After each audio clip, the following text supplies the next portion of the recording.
இறுதிக்கட்ட பரப்புரை தீவிரமடைந்திருக்கும் நிலையில் கோவை வடக்கு தொகுதி மார்க்சிஸ்ட் கம்யூனிஸ்ட் கட்சி வேட்பாளர் துரை செந்தமிழ் செல்வன் வாக்கு சேகரிப்பில் ஈடுபட்டுள்ளார். கூடுதல் தகவலோடு நிகரானுடைய செய்திய குருசாமி விவரம் என்ன? தற்போது கோவையில் பரப்புரை இறுதிக்கட்டத்தில் எப்படி இருக்கு?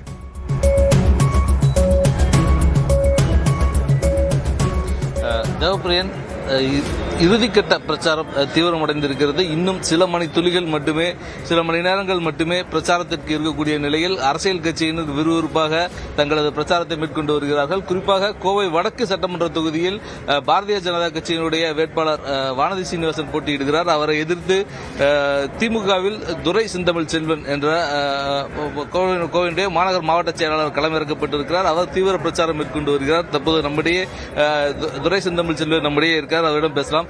சார் வணக்கம். பிரச்சாரங்கள் நிறைவடைய பொழுது பிரச்சாரம் எப்படி இருந்திருக்கு? இன்னும் இறுதிக்கட்ட பிரச்சாரங்கள் என்ன செய்ய போறீங்க? மிக 10 நாட்களா மிக சிறப்பாக இருந்துச்சுங்க. மக்கள் மிக சிறப்பான வரவேற்பை கொடுத்தாங்க. எங்கள் முதலமைச்சரோட திட்டங்களுக்கு அவங்க அவ்வளவு ஒரு பலனடைஞ்ச மக்கள் எல்லாம் மிக சிறப்பான வரவேற்பை கொடுத்து எங்களை ரொம்ப உற்சாகத்தோட வரவேற்றாங்க. கண்டிப்பா உங்களை எதிர்த்து வானதி சீனிவாசன் எதிர்த்து நீங்க போட்டிடுறீங்க. அவங்களுக்கு ஏராளமான பிரபலங்கள், ஏராளமான நடிகர்கள் தொடர்ச்சியா வந்துகிட்டு இருக்காங்க. அந்த வலுவான பிரச்சாரங்கள் உங்களுக்கு சாதகமா இருக்குமா பாதகமா இருக்குமா, எப்படி இருக்கும்? இல்லை, எங்களோட எத்தனை பேர் வந்தாலும் மக்களுக்கு போய் சேர்ந்துருது அவங்க திட்டங்கள் தான். எங்கள் முதலமைச்சரோட திட்டங்கள், துணை முதலமைச்சர் செய்த சாதனைகள் ஒவ்வொரு வீட்லையும் சேர்ந்துருக்கு. அவங்க மக்கள் மிக மகிழ்ச்சியோடு இருக்காங்க. இந்த பிரபலங்கள் எங்கே வட இந்தியாவிலேருந்து வரவங்களுக்கு இங்கே தமிழ்நாட்டை பற்றியும் கோவை மட்டும் என்ன தெரிஞ்சிருக்கும், அவங்களுக்கு ஒன்றும் தெரியாது. சும்மா வந்து ஒரு நாள் பிரச்சாரம் பண்ணிட்டு போயிடுவாங்க இல்லையா. மக்களோட மனசும் மக்களுக்கு என்ன தேவைங்கிறத அறிந்து அவர்களுக்கு செய்து தரும் முதலமைச்சருக்கு தான் அவங்க திருப்பி ஆதரவு தெரிவிக்கிறாங்க. வடக்கு தொகுதியை பொறுத்தவரை எந்த விஷயத்தை மையப்படுத்தி நீங்க பிரச்சாரம் மேற்கொண்டீங்க? எந்த அளவுக்கு வரவேற்பு இருக்கு மக்கள்? வடக்கு தொகுதியை பொறுத்த வரைக்கும் அங்கே வந்து முக்கியமாக சிறு குறு தொழில்கள் நிறைந்த தொகுதியாக இருக்கிறது தொகுதி. அதில் நம்ம முக்கியமாக அவங்களோட கோரிக்கையை எனக்கு கொடுத்தது சிறு குறு தொழில் கூட்டமைப்பு. அவங்க கொடுத்த கோரிக்கையின் அடிப்படையில் நாங்கள் பல்வேறு காலகட்டங்களில் அவங்க கொடுத்த கோரிக்கைப்படி சிறு குறு தொழில் பேட்டை வேணும்னு கேட்டிருந்தாங்க. அதை முன்னிறுத்தி இருக்கோம்.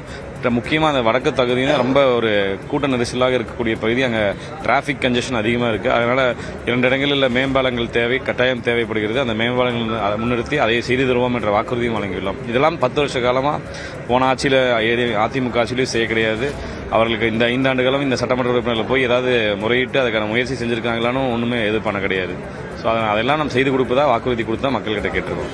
கடந்த 10 நாட்களா பிரச்சாரத்துங்க வெயில் ஒரு கடுமையான பிரச்சனையா இருந்திருக்கு. அந்த வெயில் எப்படி சமாளிச்சீங்க? இன்றைய தினம் முழுமையாக காலையிலிருந்து மாலை வரை தொடர்ச்சியான பிரச்சாரம் அப்படின்றது எந்த அளவுக்கு சோர்வை கொடுக்குது, எப்படி இருக்கு?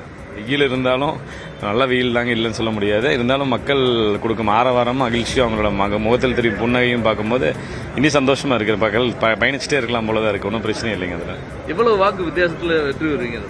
மே 4ஆம் தேதி ரிசல்ட் பார்த்ததுக்கு அப்புறம் தெரியும் அது எவ்வளோங்கிறது. நம்ம டைம். நன்றி. நன்றி குருசாமி.